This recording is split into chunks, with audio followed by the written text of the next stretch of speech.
Bom dia, senhoras e senhores. Neste momento, gostaríamos de dar as boas-vindas a todos para a divulgação dos resultados do quarto trimestre de 2020 da Telefônica. Hoje conosco, representando a administração da Telefônica Brasil, temos o senhor Christian Gebara, CEO da empresa, senhor David Melkan, diretor financeiro e de relações com investidores, e o senhor Luiz Plaster, diretor de RI. Também temos um webcast simultâneo com apresentação de slides pela internet, que pode ser acessado no site www.telefonica.com.br/ri. Haverá um replay desta teleconferência no site da companhia. Após o término da apresentação, haverá uma sessão de perguntas e respostas. Nessa ocasião, mais instruções serão fornecidas. Se algum participante precisar de ajuda durante esta conferência, por favor, pressione *0 para ajuda de um operador. Antes de prosseguir, gostaríamos de mencionar que as declarações futuras estão sendo feitas sob o Safe Harbor da Lei de Reforma de Litígios de Títulos de 1996. As declarações futuras são baseadas em crenças e premissas da administração da empresa e nas informações atualmente disponíveis. Considerações futuras não são garantias de desempenho. Elas envolvem riscos, incertezas e premissas, pois se referem a eventos futuros e, portanto, depende de circunstâncias que podem ou não podem ocorrer. O investidor deve compreender que condições econômicas gerais, condições da indústria e outros fatores operacionais podem afetar os resultados futuros da companhia e podem conduzir a resultados que diferem materialmente daqueles expressos em tais considerações futuras. Agora eu gostaria de passar a palavra ao senhor Luiz Plaster, diretor de Relações com Investimentos da Telefônica Brasil. Sr. Plaster, o senhor pode começar a conferência. Muito obrigado. Bom dia, bem-vindos à teleconferência da Telefônica Brasil para discutir os resultados de todo o ano e do quarto trimestre de 2020. Em primeiro lugar, o nosso CEO vai dar uma geral do seu desempenho operacional e financeiro, e depois nosso CFO vai falar comentários sobre a aquisição do Voz e os ativos e gestão de CAPEX e a remuneração de acionistas para o ano. E para concluir, Christian vai fazer alguns comentários sobre as nossas iniciativas de ASG e passar para a sessão de perguntas e respostas. Eu vou passar a palavra para o Cris agora. Muito obrigado, Plaster. Bom dia a todos, muito obrigados por participarem da nossa conferência. Gostaríamos de dar uma visão geral de 2020. A pandemia acelerou a transformação digital do Brasil e durante esse ano a Vivo entregou vários resultados devido à demanda de conectividade e à demanda pela qualidade. A digitalização nunca esteve tão próxima. Nós terminamos o ano com 95 milhões de acessos. Em móveis, tivemos 4 milhões de clientes de acessos acrescidos ao nosso market share, chegando a 33,6%. Nossa implementação de FTTH continua na maior velocidade jamais vista. FTTH aumentou 52,9% no último trimestre.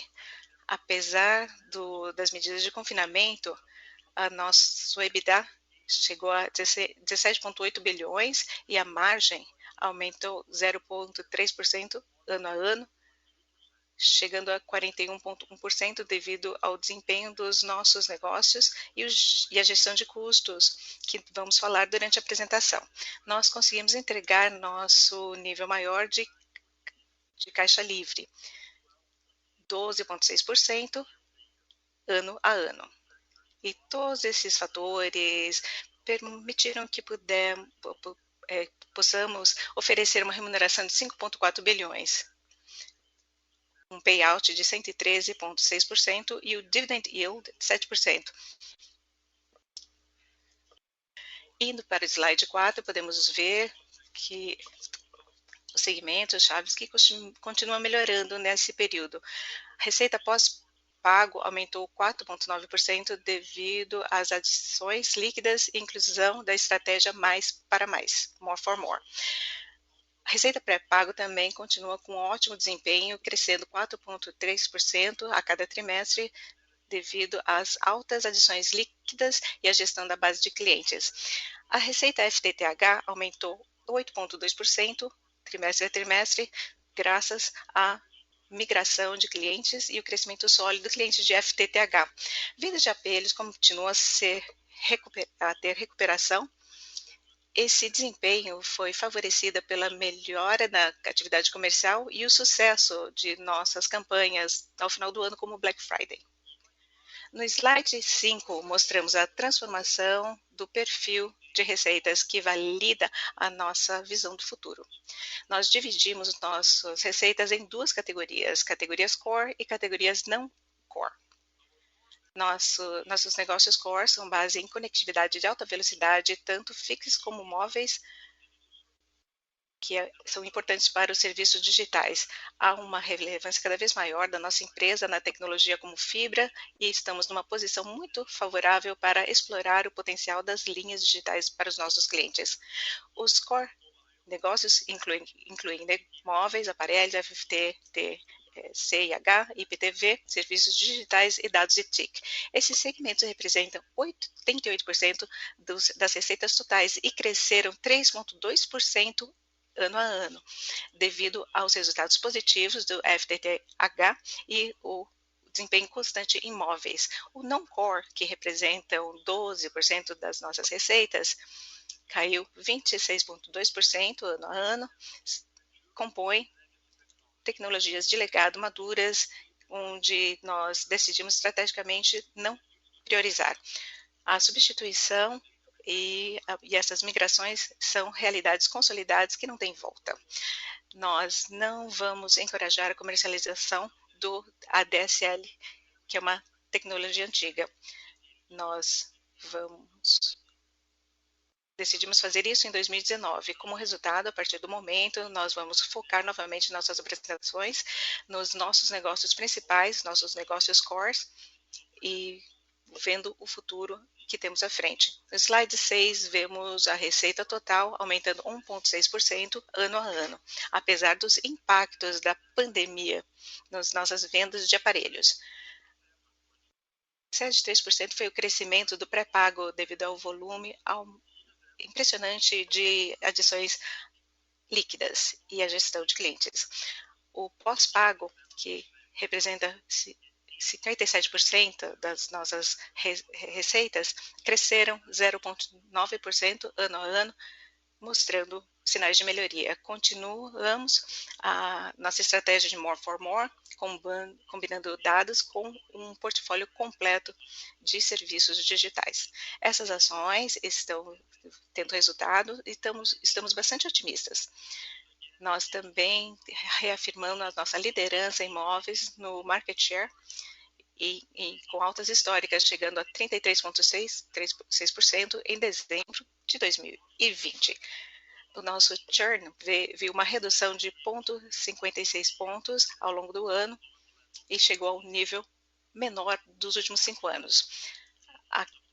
À direita, na parte inferior, vemos as informações sobre as adições de pós-pago e como foram melhoradas ao longo do tempo. O pré-pago também teve um trimestre muito positivo de adições líquidas, indicando como a conectividade de qualidade está cada vez ganhando importância em todos os segmentos. No slide 8, vemos o desempenho os nossos negócios Store, que cresceu 9,1% ao ano. Os dados, porque muitas empresas tiveram alguns adiamentos dos seus negócios, e estamos numa posição privilegiada para aproveitar as oportunidades assim que a economia abrir. 13,8% é da relevância do FTTH, que representa 73% dessas receitas. FTTH é o nosso catalisador de maior crescimento, que entrega 52,9% de aumento da receita ano a ano e um crescimento de 45% de porcento no passado recente. À medida que expandimos o nosso FTTH, nos últimos 2 anos, vemos que temos um crescimento de 28%, confirmando esse interesse da alta velocidade na banda larga. Indo para o slide 9, podemos ver o aumento do nosso acesso a fibras e como melhorar a qualidade da base de clientes. Nossos produtos finais continuam a atrair mais clientes, que resultam em 1% de 33% do acesso do FTTH ano a ano. Mostramos um aumento no ARPU de FTTH devido à demanda por alta velocidade. Aqui à direita, vemos a aceleração de FTTH e os acessos às adições líquidas, chegando a 248 mil, 1,7 vezes maiores do que do ano passado. E gostaríamos de dizer o perfil de alto valor dos nossos FTTHs. Mais de 35% foram de clientes convertidos, 30% foram adições brutas de 300 megabytes e 20% foram de adições brutas vendidas com IPTV e 25% foram vendidas como pacotes com vídeo de OTT, como Netflix e Disney. No slide 10, mostramos como a nossa implementação continua acelerando. Nós tivemos um aumento de 15,7 milhões de home pass.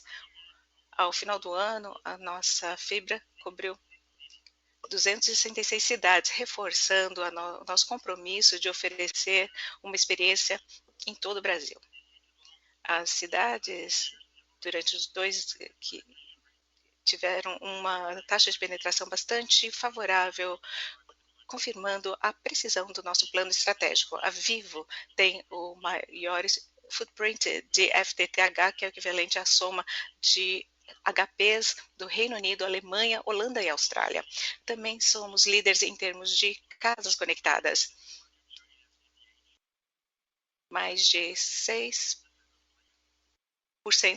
à frente do segundo player.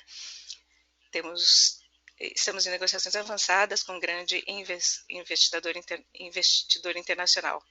Uma das formas que estaremos fazendo a nossa implementação é utilizar a rede neutra, e temos muitas negociações com a Telefônica Infra e um investidor importante internacional, e a resposta virá no futuro próximo. A meta é atingir pelo menos 5,5 milhões de HPs. Vamos mantê-los atualizados em relação às novidades. Na 11, vamos mostrar alguns KPIs que mostram nosso sucesso e a nossa expansão do nosso portfólio além dos serviços tradicionais. Uma das nossas iniciativas é o Vivo Money, 100% digital. E Vivo Money está nos seus estágios iniciais e temos tido já resultados bastante positivos. E a originação de crédito já cresceu 2,4% e novos contratos 2,5%. E temos um foco nos clientes com um perfil digital. Estamos vendo que Vivo Money atrai clientes, demonstrando uma alta adoção das nossas apps. E uma outra promessa de desenvolvimento do nosso nosso trimestre é o Vivo Marketplace, a loja vivo.com.br, que foi lançado em 2020. Tivemos um aumento de 6,7% de crescimento em relação aos trimestres. E queremos ser uma one-stop shop para produtos e tecnologia e conectividade. A Vivo é um hub para o B2B, para soluções corporativas. Os nossos segmentos de cloud e cybersecurity veio como resposta à retração econômica dos últimos tempos. Uma outra iniciativa é o Vivo Ads, que é a nossa plataforma de anúncios, que cresceu 14% ano a ano. Em agosto lançamos um serviço de vendas que está expandindo o seu alcance a empresas de médio porte, permitindo acesso a campanhas de marketing. Para concluir, tem o Terra Portal, que é a terceiro maior portal do país, com um aumento de 35% e com 211 milhões de visitas. Agora eu gostaria de passar a palavra para o nosso CFO. Bom dia a todos, muito obrigado, Christian. Indo para o slide 12, eu gostaria de dar uma visão geral sobre os ativos da Oi. Essa oportunidade vai consolidar a liderança da Vivo na qualidade de serviços, um dos nossos pontos mais fortes, e vão continuar a adicionar valor para a captura de sinergia. Durante o leilão, foi definido a um valor de 16,5 bilhões, pagamos 5,5 bilhões de reais da nossa parte. Muito obrigado. Continuando no slide 12. Aqui são os marcos do processo digital até 2021. Acreditamos que vamos encerrar essa negociação. É uma oportunidade bastante única para a Vivo, que vai reforçar a nossa oferta de valor. Em regiões onde temos market share menor, vamos ter a capacidade de usar a nossa rede e aumentar a nossa base de clientes. Adicionalmente, as sinergias de OPEX e CAPEX serão vistas com essas integrações. Além disso, esse movimento é positivo não somente para a Vivo, mas também para a indústria de telecomunicações do Brasil e a sociedade como um todo. Haverá uma melhoria na utilização do cliente em todos os cantos do país e a aceleração de investimentos dedicado aos investidores que estão olhando o processo de digitalização no Brasil. No slide 13, vemos nosso compromisso contínuo de melhorar a nosso churn. Temos 4,2% de custo de D&A e outras despesas, que teve uma redução, e vamos ver uma diminuição ainda melhor, de 8,6% na área de pessoal. Isso está relacionado às iniciativas contínuas e também relacionado às medidas governamentais. Temos uma redução de 9,2% de despesas de comunicação devido à digitalização e os nossos esforços de simplificação. Há uma redução dos gastos em relação a faturamento, publicidade, e também houve uma diminuição de 10,3% nos custos de serviços prestados, bem como as medidas que nós implementamos, como a possibilidade de pagar em vezes. O custos de interconexão que também diminuíram os nossos custos, e o impacto foi devido ao impacto e a demanda por serviços digitais por meio de parcerias. No quarto trimestre, temos uma margem de 43,6% no EBITDA recorrente.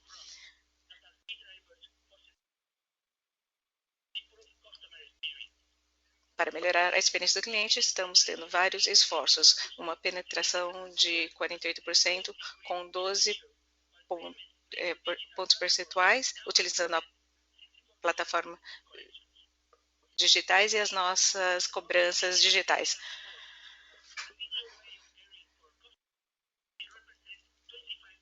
25% do suporte técnico está sendo digital, e temos a capacidade de diminuir em 24% devido à utilização de outros canais, a inteligência artificial e outras soluções. A assistência dada aos nossos clientes a partir do portal podem ser vistos no pré-pago. muitos desses serviços são feitos através das plataformas digitais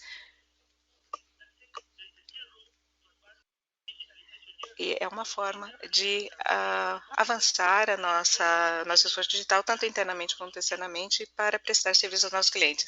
À direita do slide, podemos ver que conseguimos entregar 1,5 bilhões de economia de OPEX e essas economias estão melhorando sequencialmente desde 2018, chegando a 624 milhões em 2020 e 94% dos 1,6 bilhões da meta para o período de 18 a 21. Estamos confiantes que podemos fazer ainda mais. Indo para o slide 15, à esquerda, podemos ver o desempenho da nossa alocação inteligente do CAPEX.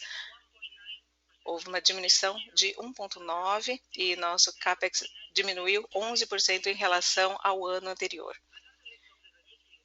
Em relação à redução de CAPEX, investimos em HTTP e outras tecnologias em geral. Tecnologias de crescimento que representam 70% do nosso CAPEX investido. Eu gostaria de falar sobre a nossa negociação com a TIM. Dividimos em 3 frontes principais. Em relação à expansão de cobertura, chegamos a 348 cidades e pretendemos crescer ao ano, chegando a 730 cidades. E outra frente é a consolidação da rede, com o modelo single grid, com foco em cidades com menos de 30 mil habitantes. Estamos fazendo um piloto em 50 cidades e vamos definir qual será a expansão do acordo em 2021. E o potencial total é de 1,6 mil cidades. E temos o desligue da rede 2G, com o desligamento dos sites 2G.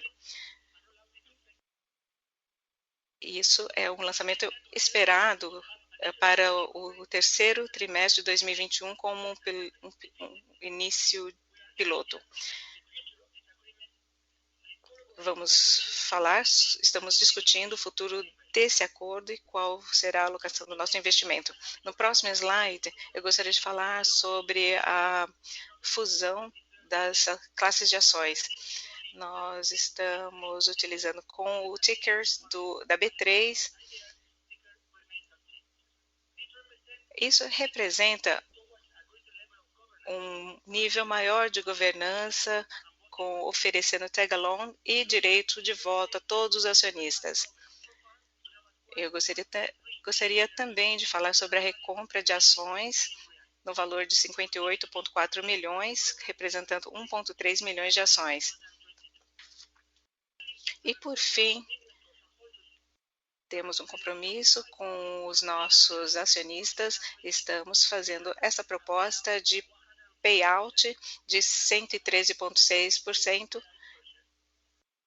e nossos dividendos estão a 7%, mais 3 vezes do que o concorrente mais próximo. A agenda de pagamentos inclui duas tranches de 2,6 bilhões, que serão pagos em 13 de julho de 2021, e a segunda tranche de 2,8 bilhões a ser pago em 5 de outubro de 2021. E, por fim, indo para o slide 17, podemos ver a nossa eficiência na gestão financeira, com impacto financeiro na geração de caixa. Terminamos o ano com 9,6 bilhões de fluxo de caixa livre e a combinação com baixa alavancagem e com a nossa continuação de investimento no nosso core business, vemos o futuro com uma perspectiva muito positiva. Muito obrigada, gostaria de voltar a palavra ao Sr. Christian. Muito obrigado, Davi, e para concluir a apresentação, gostaria de fazer comentários sobre alguns dos resultados sobre os nossos compromissos com a ESG. Em relação às nossas iniciativas ambientais, com a reciclagem com a Vivo, coletamos 7,7 toneladas de lixo eletrônico, com aumento de 15% em comparação com 2019. A Vivo faz parte, está na lista A do Carbon Disclosure Project, foi incluída nessa lista. Então, honrosa. A Fundação Telefônica investiu 59,4 milhões em educação do ano passado, que beneficiaram 2,4 milhões de alunos e professores.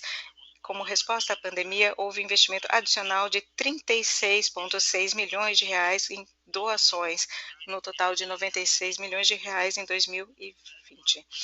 No mês passado, através da nossa fundação, 3 milhões de reais para a compra de equipamentos médicos no Amazonas.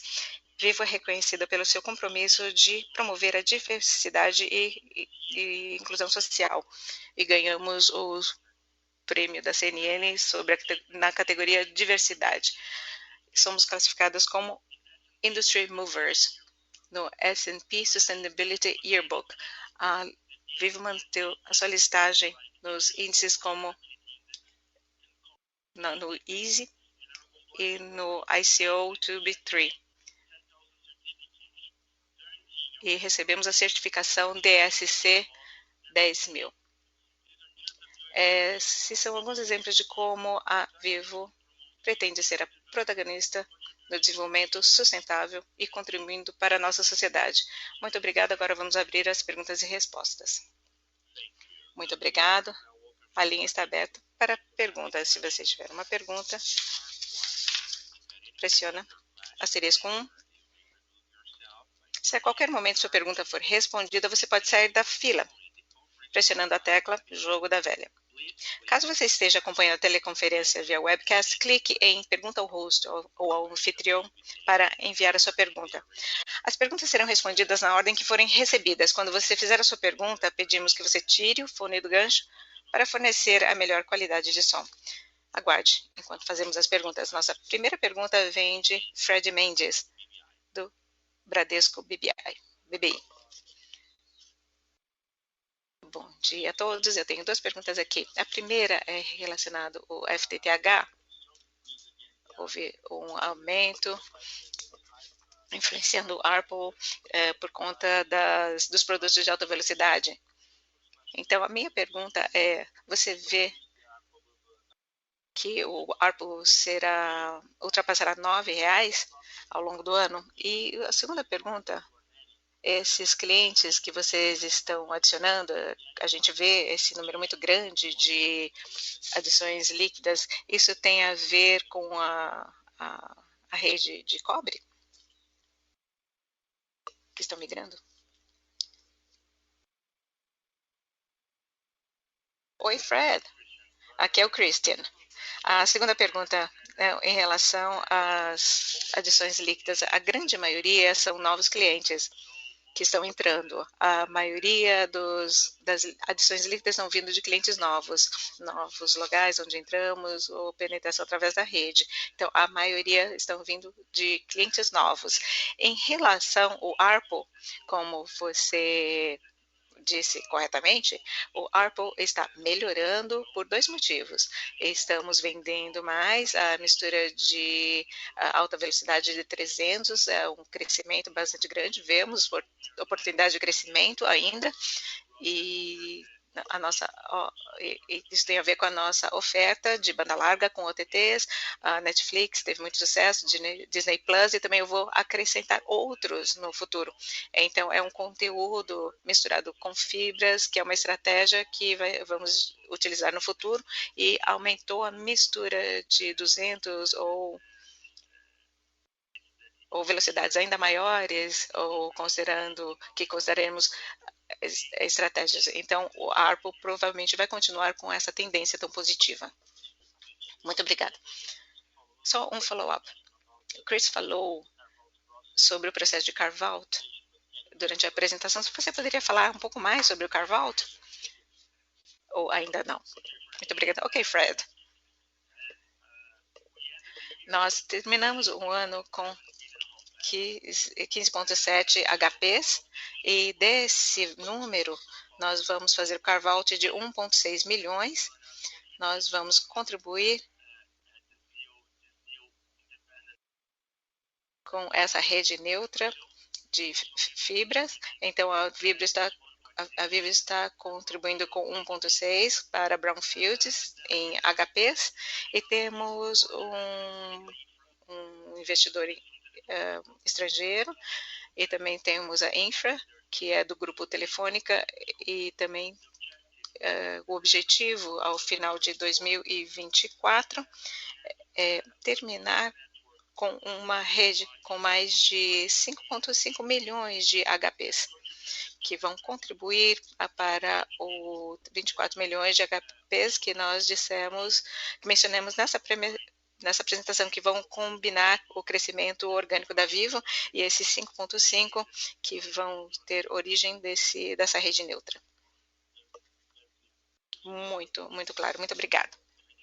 Ok, Fred. Obrigado. Nossa próxima pergunta vem de Leonardo Olmos, da UBS. Bom dia a todos. A minha pergunta é em relação a móveis. Nós sabemos que houve um número muito grande de adições líquidas nesse trimestre. A minha pergunta é sobre qual a sua estratégia das adições líquidas e como você vê esse movimento para 2021.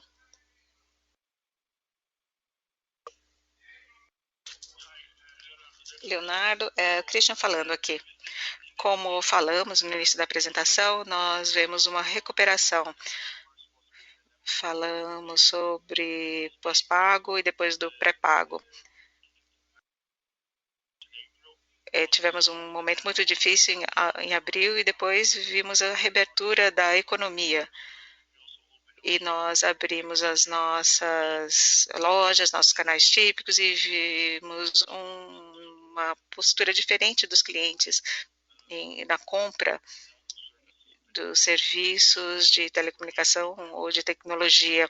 Então, nós conseguimos capturar essa tendência positiva com a reabertura da economia e a reabertura desses canais e também acreditamos que a qualidade superior e a experiência do cliente define a decisão de alguns clientes para selecionarem a Vivo como operadora, não somente nas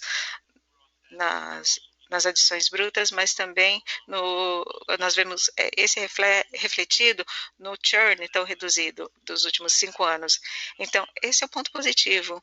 E também em relação à inovação.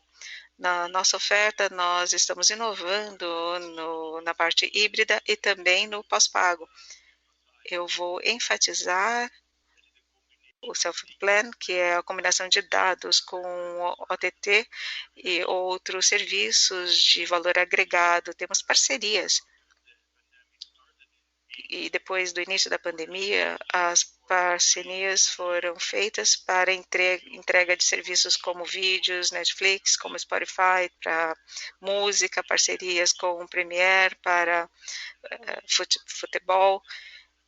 E Disney Plus também é uma parceria e nós estamos prestes a lançar outras parcerias. E isso define o nosso papel de protagonista como ofertas que vão ser incluídas como secundárias e é algo muito positivo e vamos fazer a migração do pós-pago para o pré-pago. É um movimento bastante forte e vemos também a migração para os serviços híbridos.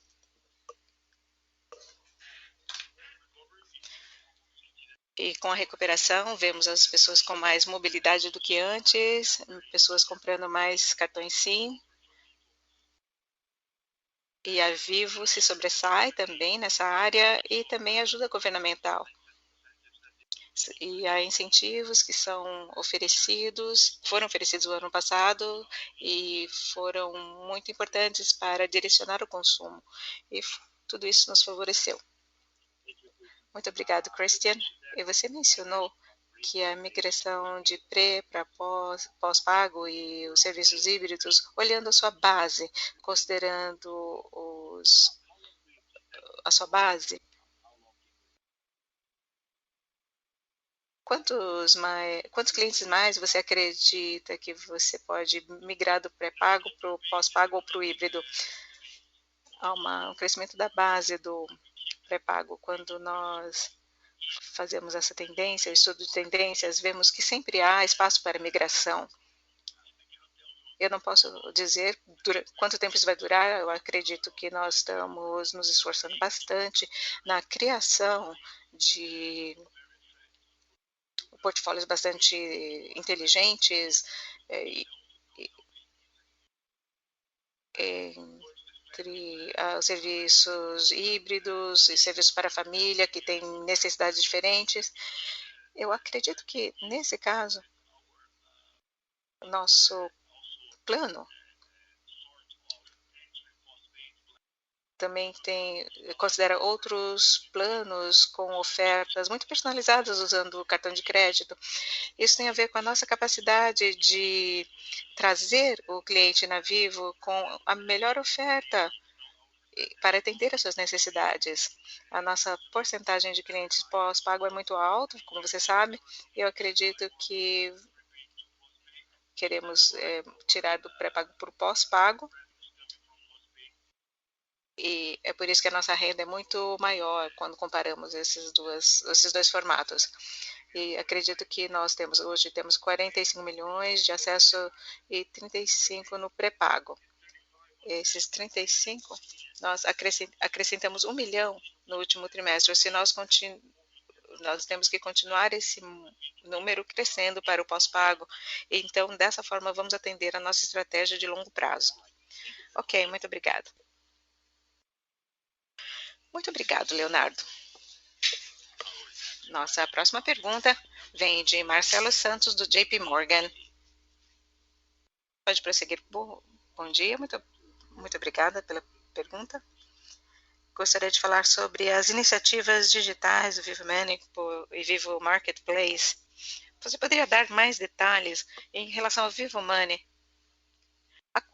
Há quanto tempo tem funcionado como uma iniciativa? Quanto tempo ele foi o piloto? Qual é a perspectiva de crescimento? E quais são as iniciativas que vocês estão pensando em lançar? Basicamente tudo nessa frente. Quais são os canais? Isso tem mais a ver com os anúncios, com a internet? Como você vai trabalhar com a logística? Será que você pode dar mais informações sobre essa área, por favor? Obrigada. Marcelo, uma boa pergunta. Eu acho que começamos com a, a, a crença que podemos levar os serviços digitais através da nossa base de clientes, usando a capilaridade e as capacidades do Big Data e também usando a força da nossa marca. Vivo Money, que nós incluímos nessa apresentação, é um dos exemplos, entre muitos outros exemplos, sobre os quais estamos trabalhando em vários setores, de forma vertical também. Hardware Access, também é uma outra iniciativa, saúde, educação. Para o Vivo Money, nós estamos trabalhando bastante nesse projeto já há muito tempo e nós estamos muito conservadores, muito cuidadosos. Nós lançamos essa iniciativa em outubro, comercialmente, foi quando nós começamos a oferecer a uma base de clientes segmentados, não era para todos que nós ofereçamos, começamos com clientes do pós-pago e híbridos.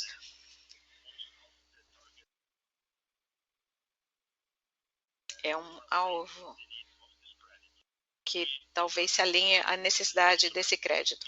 O que oferecemos a esses clientes são empréstimos que vêm de 1.000 a 30 mil reais e é 100% digital o processo.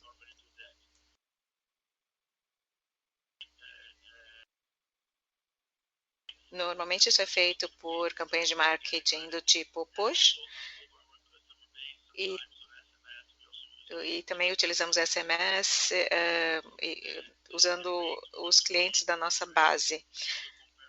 Então, nós nos comparamos com empresas semelhantes que oferecem empréstimos ou créditos para essa base de clientes. A maioria deles não é cliente. Alguns bancos estão entrando nessa área, mas muitas das outras são outras empresas que estão atendendo às necessidades dessa base de clientes. Nós começamos com o FIDIC e vamos acrescentar mais parceiros à medida que crescemos. O que queremos mostrar neste caso é que o que nós acrescentamos em outubro foi multiplicado em 2,5 em relação a dezembro. Estamos abrindo um pouco mais, estamos aprendendo como acontece esse serviço, não estamos fazendo uma campanha muito maciça, usando os veículos de comunicação, TV, para fazer essa divulgação. Estamos muito cuidados em relação ao nosso crescimento. Isso é só um pedacinho da nossa estratégia de serviços que queremos oferecer. Vamos falar mais sobre os serviços financeiros no futuro. E hoje, se você considerar que os clientes compram, hoje atinge mais de 35% das recargas digitais. E por que não usar essa recarga que é usada digitalmente? Não poderia ser uma carteira digital? Hoje utilizamos só para o plano do pré-pago e talvez esse dinheiro eles poderem colocar nessa carteira e usar para pagar outros serviços. Foi primeira ideia que nós tivemos, ter uma carteira vivo para fazer a recarga, por exemplo, que é algo que já fazemos. Há vários itens que já vendemos e várias possibilidades, e Vivo Money é uma estratégia maior e mais abrangente para oferecer serviços financeiros.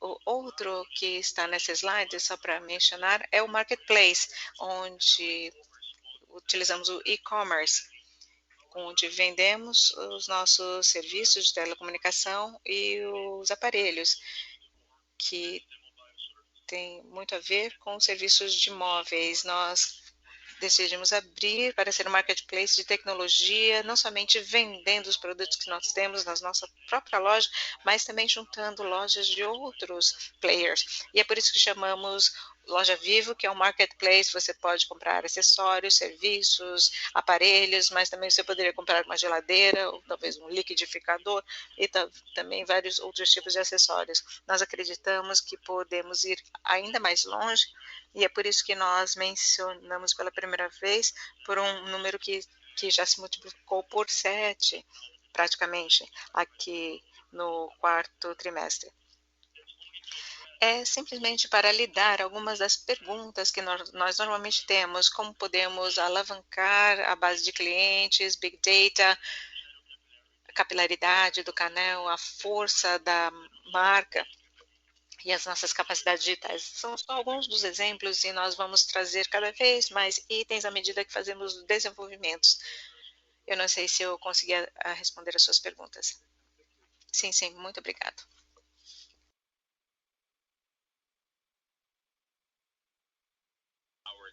A nossa pergunta vem de Susana Salero, do Itaú. Oi, bom dia. Eu tenho duas perguntas. Um é relacionado ao crescimento do FTTH, com expansão muito rápida. Qual a estratégia?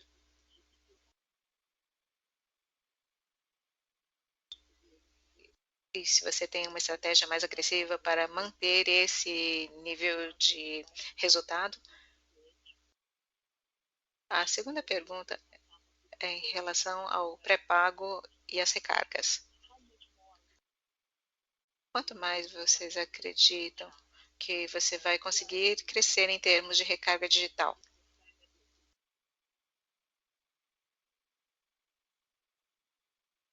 E comparando os custos. Daqui 2 anos, vocês acreditam que qual seria a porcentagem de recargas feitas digitalmente? Isso seria um guidance bastante importante para a expansão da margem.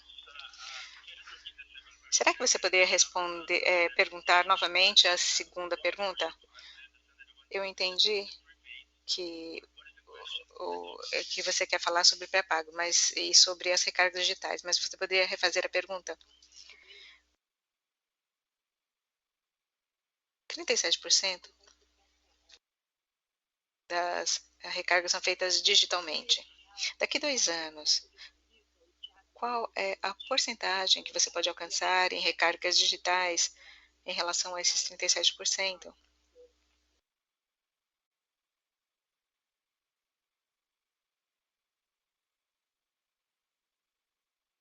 E o meu interesse é na expansão das margens. Suzana, eu acho que crescemos bastante, estamos crescendo muito nas recargas por meio de canais digitais. E sempre há novos canais digitais que estão surgindo. Dessa forma, para mim, é meio difícil dizer para vocês qual será o limite. Eu também acredito que há muito mais pessoas estão conseguindo cartões de crédito e com o cartão de crédito o acesso aos canais digitais são muito maiores. Há também as carteiras digitais que estão tendo uma penetração muito grande e vemos também algumas marcas novas que estão vindo. O que eu quero dizer é não quero dar nome aos bois, mas há muitas empresas que estão trazendo soluções de pagamentos digitais e, e todos eles estão e estamos adotando esses canais pela Vivo. Quando adotamos essa forma de pagamento, vemos um aumento muito importante dos canais digitais. Mas o Pix também vai facilitar a as pessoas e para que as pessoas tenham contas e fazerem a transferência a uma carteira digital. Como eu respondi à pergunta do Marcelo, é uma oportunidade para nós desenvolvermos a nossa carteira própria digital. E as possibilidades serão muito maiores. Eu acho que as duas coisas vão estar muito bem alinhadas. Algumas pessoas acreditam que, que que os canais digitais serão utilizados talvez futuramente quase exclusivamente para as recargas. No FTTH, como eu já disse, somos a rede maior de fibras do país. Chegamos a 4,7 milhões de novos lares, mais de 1 milhão de novos clientes. Temos um plano de adições para penetrar em outras cidades. Vamos implementar o DSL quando virmos uma oportunidade. Vemos convergências, temos o market share maior em imóveis, temos fortes parcerias com OTTs, trazendo conteúdo, a oferta de UFTTH. Então, eu acredito que há espaço para crescimento adicional e eu acredito que estamos fazendo isso independente da Neutral Fiber Network, a rede de fibra neutra, porque a penetração de banda larga no Brasil ainda é bastante baixa e, e temos uma oferta convergente que inclui OTT, fibra, e estamos numa posição sem igual para entrar por esse caminho. Muito obrigada.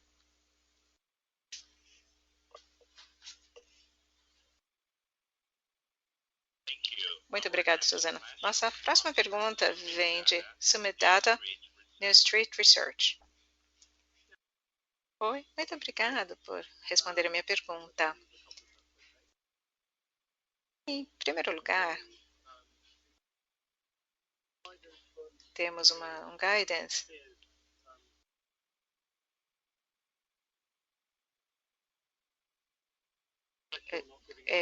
como temos algumas informações sobre como seria a negociação com Oi. Quando estamos falando sobre a incorporação de Oi, do Oi,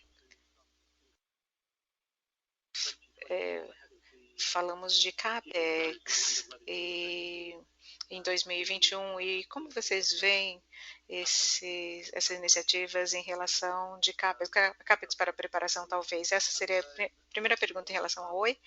E outra em relação ao balanço. Vocês estão distribuindo dividendos bastante generosos esse ano.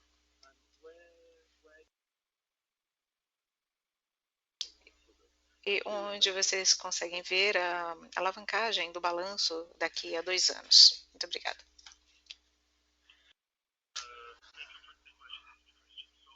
Christian falando, obrigada pela pergunta.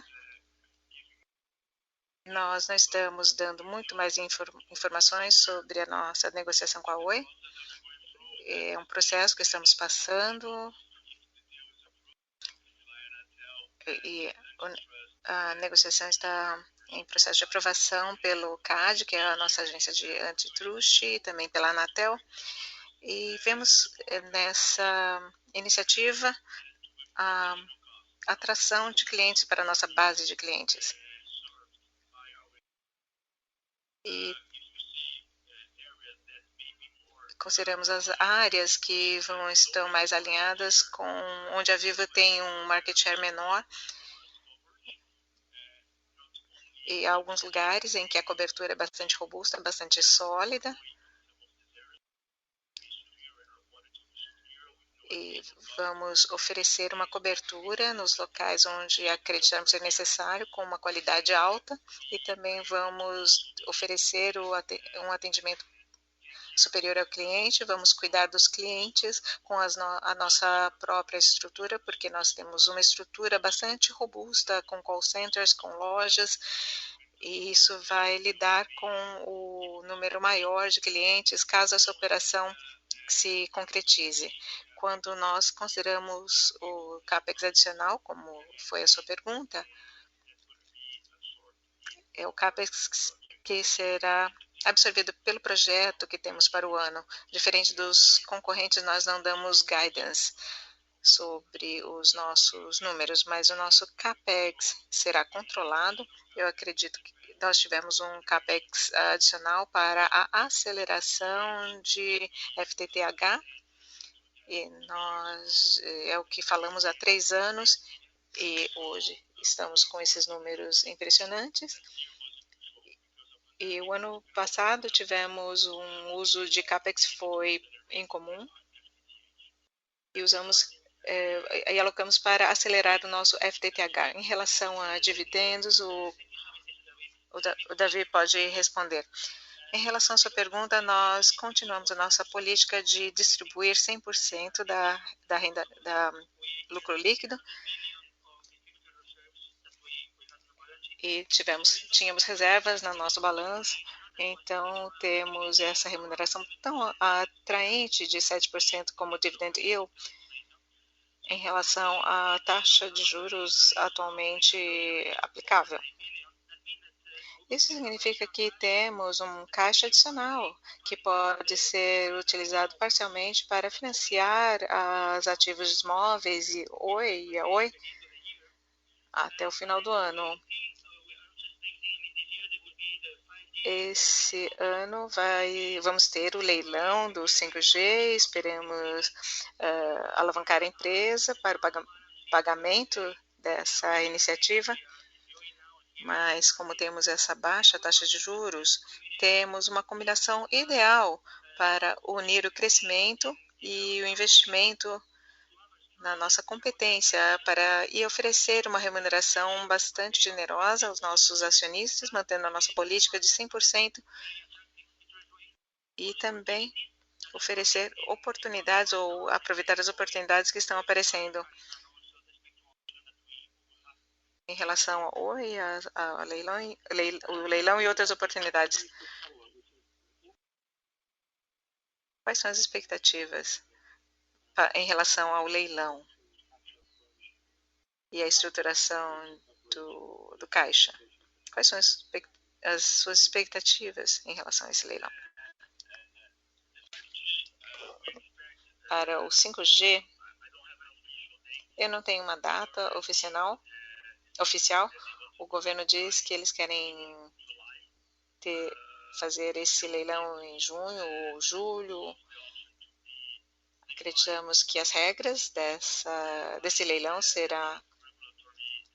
terá que ser aprovada pela Anatel. Isso provavelmente acontecerá esta semana.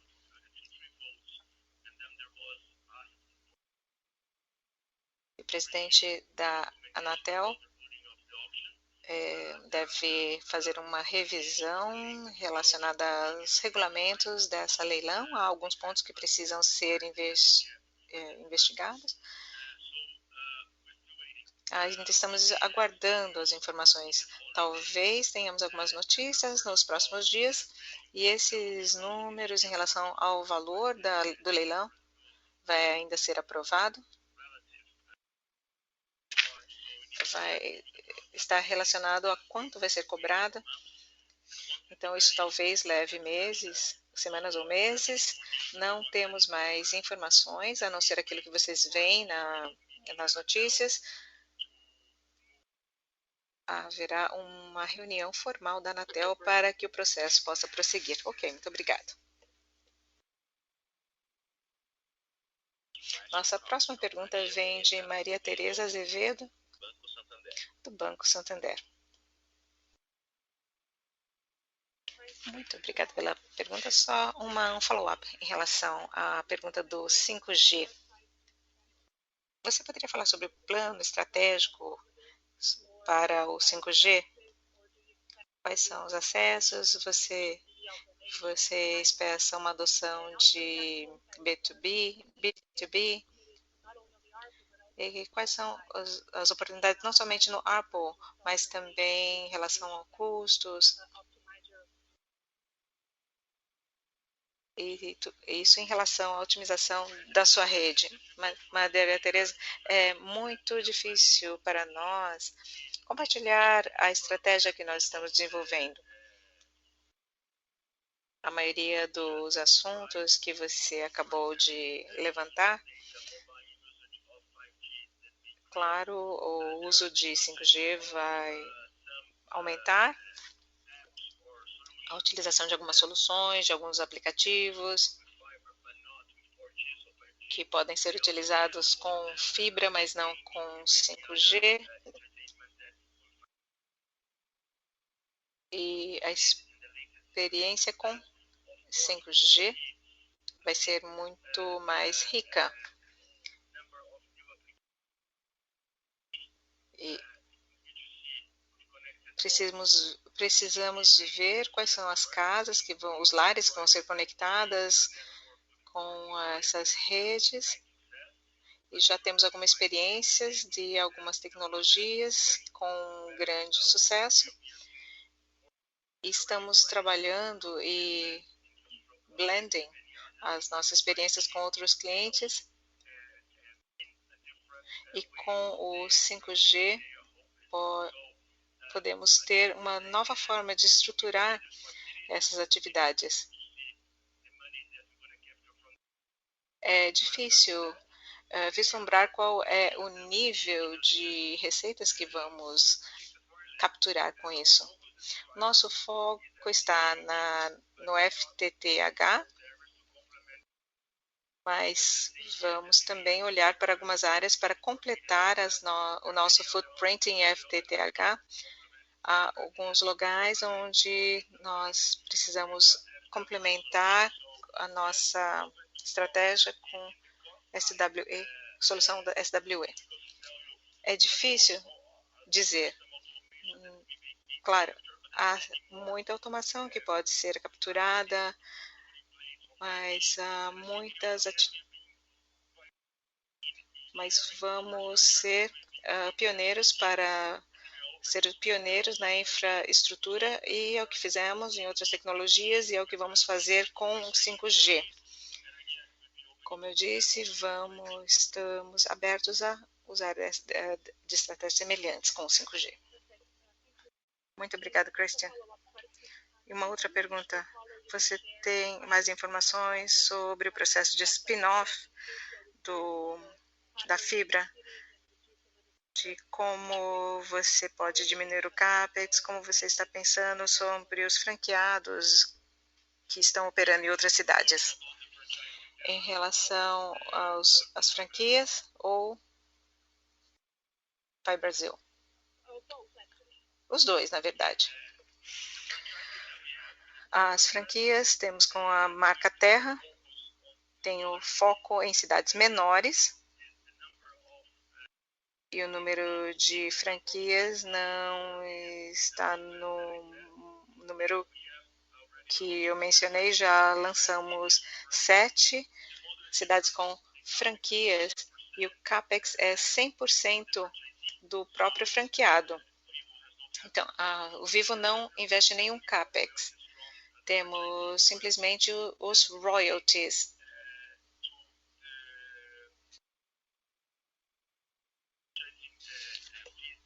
São taxas que são cobradas do franqueado, como royalties que é recebido pela Vivo. É o nosso foco em cidades pequenas e também estamos considerando cidades com mais de 30 mil habitantes, que é mais apropriado para essa estratégia e queremos aumentar. Isso faz parte da estratégia. E já mencionei isso em relação ao CAPEX, porque o CAPEX não é nosso. Nós temos uma parceria com o American Tower ou Phoenix Tower, com um modelo combinado, com o CAPEX dividido entre o parceiro e a Vivo. E nesse caso, quando falamos sobre o American Tower e o Phoenix Tower, temos mais de 25 cidades e parte do CAPEX é de responsabilidade do parceiro. Isso reduz o nosso CAPEX e existe também os gastos com OPEX. Esse é um modelo semelhante que nós vamos implementar no Brasil com o 5G, com CAPEX baixo e conexão de novos clientes. E também vamos ganhar velocidade. É uma fórmula que estamos adotando com o American Tower em Minas Gerais. Estamos fazendo alavancagem com a infraestrutura que tem, com parte da infraestrutura que nós já temos instalado lá, e aproveitando a oportunidade de acelerar o atingimento do nosso goal com 800 mil, que é o nosso objetivo. Nós chegamos já a 300 mil e os resultados são bastante favoráveis. E o spin-off da fibra também está em andamento. Como? Você poderia repetir a sua pergunta? O spin-off está em um estágio avançado e vai ser refletido no seu balanço? Sim, está no estágio avançado de negociação e o modelo tem a ver com o desenvolvimento que estamos fazendo com o American Tower. O CAPEX é responsabilidade do parceiro. Vamos fazer a penetração e temos o CAPEX relacionado ao CPI e pagamos o OPEX para a utilização dessa rede neutra. Ok, muito obrigada. Eu que agradeço. Nossa próxima pergunta vem de Alejandro de Luisa, BBVA. Bom dia a todos. Muito obrigada por responder a minha pergunta. Você mencionou no início do call que grande parte do FTTH vem de novos clientes. Você disse isso, mas a taxa de crescimento está ultrapassando a base. Vocês estão se beneficiando da entrada em novos locais?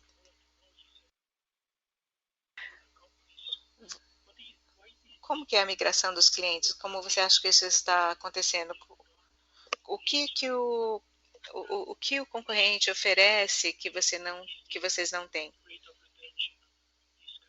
para melhorar a taxa de retenção desses clientes que estão migrando? Ok, muito obrigado, Alejandro, por sua pergunta. A maioria dos clientes que nós estamos trazendo para o FTTH são clientes novos, certo? A sua pergunta está correta também. As medições não são as mesmas. Às vezes eu entro numa nova cidade e eu começo a operar numa cidade, como aconteceu no ano passado, algumas cidades que não têm nenhum tipo de rede. Ou, por exemplo, se eu comparar com São Paulo, que é a única cidade que tem cobre, a operação com cobre acontece exclusivamente em São Paulo.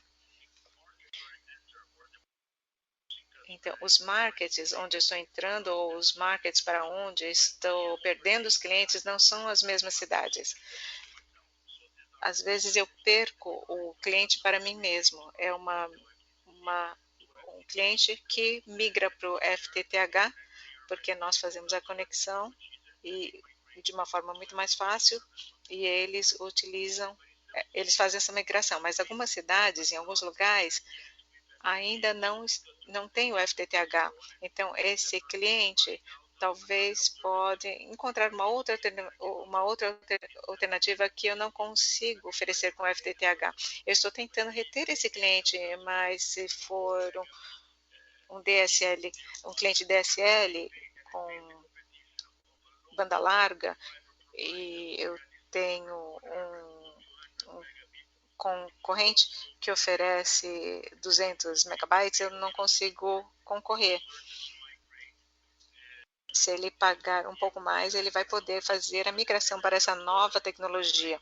O que acontece conosco é, nos lugares onde nós estamos presentes, há alguém que capturou o meu cliente, que costumava ser o DSL, e agora eu perdi. É um cenário diferente. Não é tão fácil colocar um número nessa situação. E onde está acontecendo a migração?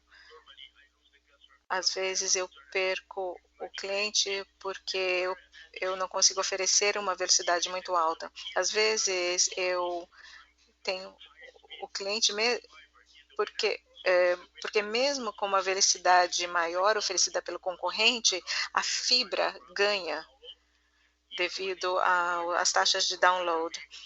E eu ofereço fibra, eu ofereço a IPTV, eu ofereço FTTH e no futuro eu vou oferecer móvel e o FTTH. Ok, muito obrigado pela explicação. Quanto tempo vai levar cobrir as regiões com FTTH onde você tem FTTC? Talvez eu sobreponha algumas áreas que sejam financeiramente atraentes. Não quer dizer que eu vou fazer a migração 100%. Algumas algumas vizinhanças têm decisões diferentes. Talvez nós possamos oferecer somente o FTTC em algumas regiões, mas eu não vou dar números, pois isso faz parte da nossa estratégia. Muito obrigado pela explicação. Ok, Alejandro.